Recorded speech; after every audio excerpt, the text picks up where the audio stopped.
The hospital room was quiet except for the steady beep of monitors and my mother-in-law's labored breathing. Patricia Sterling, matriarch of one of Boston's wealthiest families, lay in her private room, looking frail against the white sheets. "Sarah," she whispered, reaching for my hand. "You know how much I love you. That's why this is so hard." I squeezed her hand, fighting back tears. "The doctor said there might be new treatments we could try." "No," she shook her head weakly. "Stage 4 pancreatic cancer. 3 months at most, and before I go, I need to know that Mark will be taken care of." My name is Sarah Chen-Sterling, and at 32, I was about to make the biggest mistake of my life, trusting a woman who had perfected the art of manipulation. "What do you mean, taken care of?"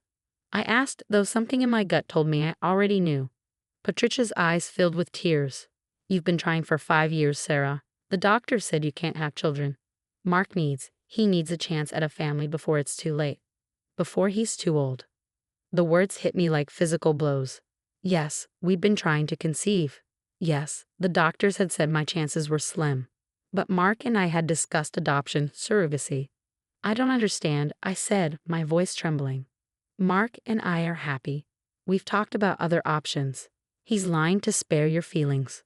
Patricia coughed, the sound rattling in her chest. "He tells me everything, you know that. He wants children of his own. Natural children. But he's too loyal, too kind to hurt you." I stood up, pacing the room. Through the window, I could see the Boston skyline, the same view I'd had from my office before I quit my job at a prestigious investment firm to help care for Patricia during her treatment. "Why are you telling me this now?" "Because I don't have much time left." Her voice cracked, "and I can't die knowing I've condemned my only son to a childless life. The Sterling name, it needs to continue." I thought about Mark, about how distant he'd been lately, about the way he looked at families in the park, at his colleagues' children. Had I been selfish, holding on to him when I couldn't give him what he truly wanted? "What are you asking me to do?" I whispered, though I knew. God help me, I knew. "Let him go," Patricia said softly. "Give him a divorce. Let him find someone who can give him a family before it's too late. Do this one last thing for me, Sarah. Let me die knowing my son has a chance at happiness." I sank back into the chair, my legs no longer able to support me. Does Mark know you're asking me this?" She shook her head. "He'd never agree if he knew.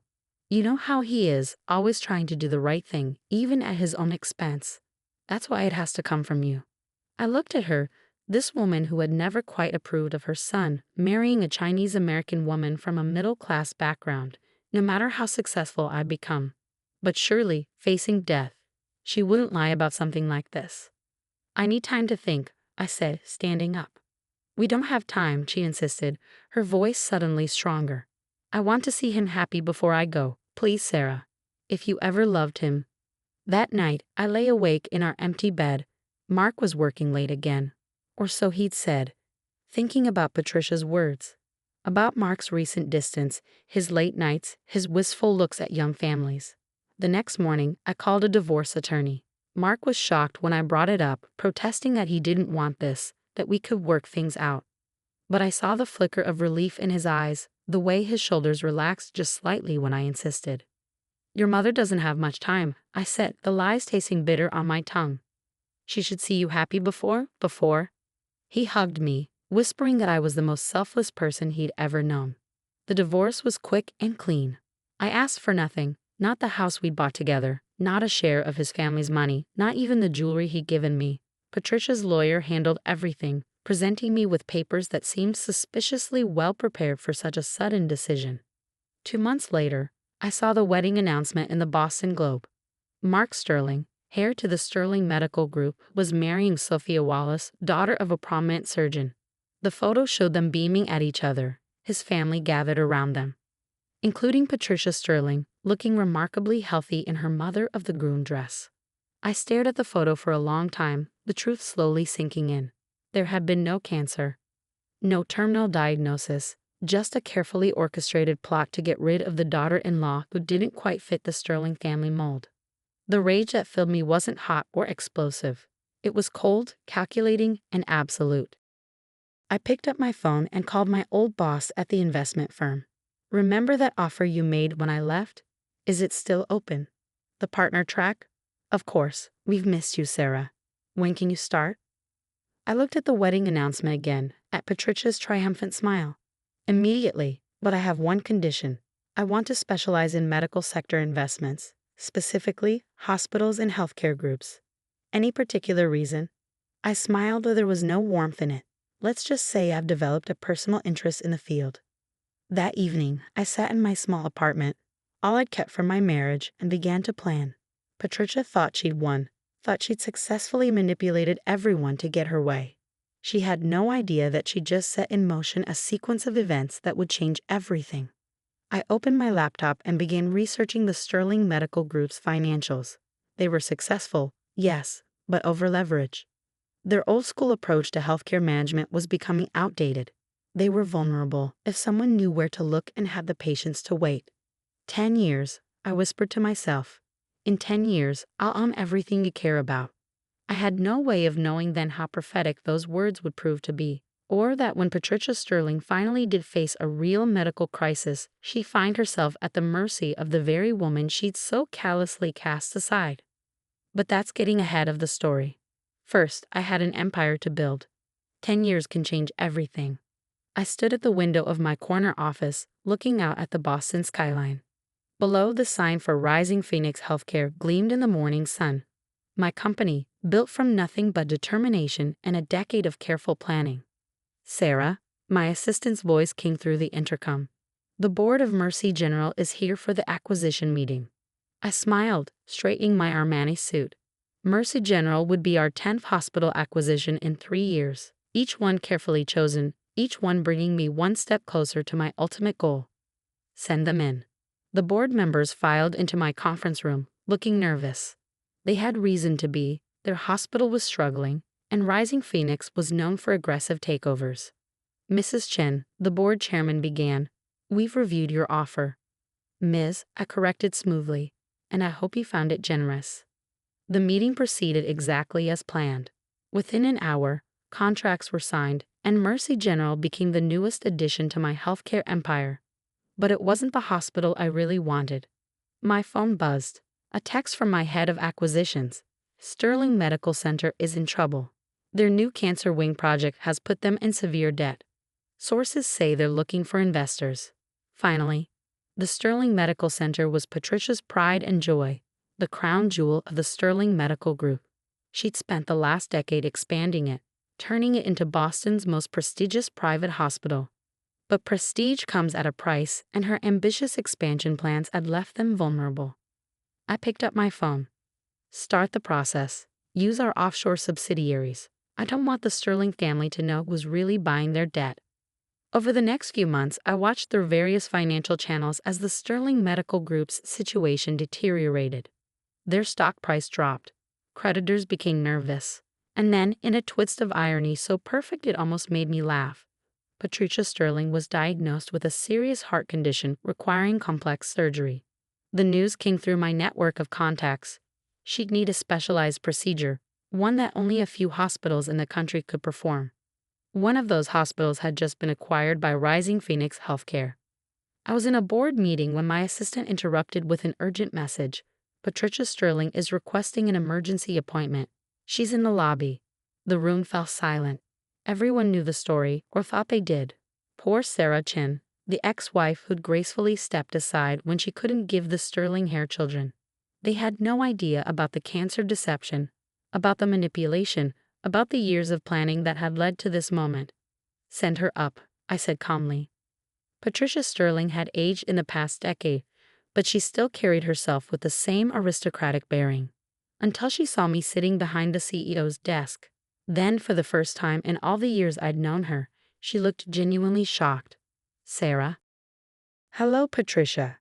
I gestured to the chair across from my desk. "Please sit down. You look unwell." She sank into the chair, her composure cracking slightly. You own Rising Phoenix." "Built it from the ground up," I said, enjoying the way her eyes widened. "Much like you built Sterling Medical Center. Though I hear that's not doing so well these days." "I need your help," she said, the words clearly costing her. "The doctors say I need a specialized cardiac procedure. Your hospital in Chicago is one of the few that can perform it." I picked up a file from my desk. her medical records, which my team had already obtained. Yes, I know, a complex surgery. Very risky. The kind of procedure where you want to be absolutely sure you can trust your healthcare providers. The implication wasn't lost on her. Her face paled slightly. What do you want? She asked. Want? I leaned back in my chair. I don't want anything, Patricia. I'm just reminiscing. Do you remember that day in the hospital room when you told me you were dying? When you manipulated me into giving up my marriage so Mark could have the family you wanted for him? I did what I had to do, she said, but her voice lacked conviction. Mark has 3 beautiful children now. He's happy. Yes, I've seen the pictures. The perfect Sterling family. I stood up, walking to the window. You know what I did after I saw your miracle recovery at Mark's wedding? I went back to work. I specialized in medical sector investments. I learned everything about running hospitals, about healthcare management, and then I started building. I turned back to her. Every acquisition, every expansion, every strategic move. It was all leading to this moment, to the day when you'd need something from me. Are you saying you won't approve the surgery? Her voice shook slightly. That's inhuman. I laughed, the sound sharp in the quiet office. Inhuman? Like lying about having terminal cancer? Like manipulating a woman into giving up her marriage? No, Patricia. I'm not going to deny you the surgery. That would be too easy. I walked back to my desk, pulling out another file. This is a proposal to buy Sterling Medical Center. The terms are more than fair, considering your financial situation. Sign it, and you'll get your surgery. Refuse and, well, I hear there's a promising experimental procedure being tested in Singapore. Her hands trembled as she took the file. You planned all of this. 10 years of planning, I confirmed. But you taught me well, didn't you? About playing the long game, about patience, about striking when people are most vulnerable. Patricia Sterling sat in my office for a long time, reading through the acquisition proposal. I could see the emotions playing across her face. Anger, fear, resignation, and finally, something that looked almost like respect. You thought of everything, she said finally, looking up from the papers. The terms, the timing. You knew exactly when to strike. I learned from the best, I replied. You showed me how to wait for the perfect moment, how to exploit someone's weakness when they're most vulnerable. Though I have to admit, actual heart problems make for a more legitimate crisis than fake cancer. She flinched at that. Sarah, about that day. Save it, I cut her off. I'm not interested in apologies or explanations. Sign the papers, Patricia. Your surgery is scheduled for next week in Chicago. Our cardiac team is excellent. They actually care about saving lives, not just appearances. Her hand shook as she picked up the pen. Does Mark know about any of this? I thought about Mark, about the life we might have had if his mother hadn't interfered, about the family we could have built through adoption or surrogacy or whatever path we chose together. No, I said finally, Mark doesn't know anything about this. He doesn't know about your cancer deception, about how you manipulated our divorce, or about who owns Rising Phoenix Healthcare, and he won't unless you force my hand. She signed the papers quickly after that, her signature as elegant as ever despite her trembling hands. As she stood to leave, she paused at the door. You've won, she said quietly. You now own everything the Sterling family built. Are you happy? I looked at her for a long moment. This was never about winning, Patricia. It was about justice. About showing you that the woman you thought wasn't good enough for your family was capable of taking everything you valued. The surgery will proceed as planned. I suggest you focus on your recovery. You'll want to be healthy for the press conference announcing the acquisition. After she left, I sat at my desk, looking at the signed papers. 10 years of work, of careful planning and strategic moves had led to this moment. Sterling Medical Center would become part of Rising Phoenix Healthcare. The hospital Patricia had built, the legacy she'd been so desperate to protect, would now belong to the daughter-in-law she'd rejected. My phone buzzed. A text from Mark. Just heard about Mom's surgery. Can't believe she's going to your hospital in Chicago. Small world. I stared at the message, remembering the last time I'd seen him. At a charity gala 2 years ago. He'd been there with Sophia and our children, looking exactly like the perfect family Patricia had wanted. He'd seemed surprised to see me, had started to come over, but Sophia had steered him away. I didn't reply to his text. The next week, I flew to Chicago to oversee Patricia's surgery personally. Not because I cared about her recovery, but because I wanted to ensure everything was done perfectly. Rising Phoenix Healthcare had built its reputation on excellence, and I wouldn't let personal history compromise that. The surgery was successful. As Patricia recovered in her private room, I stood at the window of my office in the Chicago facility, thinking about the path that had led here. Ms. Chen, my assistant's voice interrupted my thoughts. The press release about the Sterling acquisition is ready for your approval. I reviewed the document. It was perfectly worded, announcing Rising Phoenix Healthcare's acquisition of Sterling Medical Center in neutral professional terms. No hint of the personal history involved, no suggestion of the decade-long plan that had made it possible. Send it out, I said. Within hours, my phone was flooded with messages. Colleagues congratulating me on another successful acquisition. Business reporters requesting interviews. And finally, the one I've been expecting, another text from Mark. You bought Sterling Medical Center? Why didn't you tell me you owned Rising Phoenix? We should talk. I didn't respond to that one either. Some conversations weren't worth having, some explanations weren't worth giving. Let him wonder, let him ask his mother if he really wanted to know the truth. A month later, I stood on the stage at Sterling Medical Center, soon to be renamed Phoenix Medical Center, preparing to address the staff. Patricia sat in the front row, fully recovered but somehow diminished. Behind her, I could see Mark and Sophia, who had apparently decided to attend despite not being invited. Change can be difficult, I began, looking out at the sea of faces. But sometimes change is necessary for growth. Rising Phoenix Healthcare isn't just about acquiring hospitals, we're about transforming healthcare, about building something better than what came before. I saw Patricia flinch at those words, saw Mark's confused expression as he looked between his mother and me. Some of you may know that I have a history with the Sterling family, I continued. What you don't know is that this acquisition isn't about the past. It's about the future, about taking something built on appearances and manipulation and turning it into something built on genuine care and excellence. After the speech, as people mingled at the reception, Mark approached me. Sarah, Don't, I said quietly. Whatever you're going to say, whatever questions you have, ask your mother. She can tell you everything you need to know about why this happened. I walked away before he could respond, heading to my office in what had once been Patricia's private wing. Through the window, I could see the Boston skyline, the same view I'd had all those years ago when I first started planning this.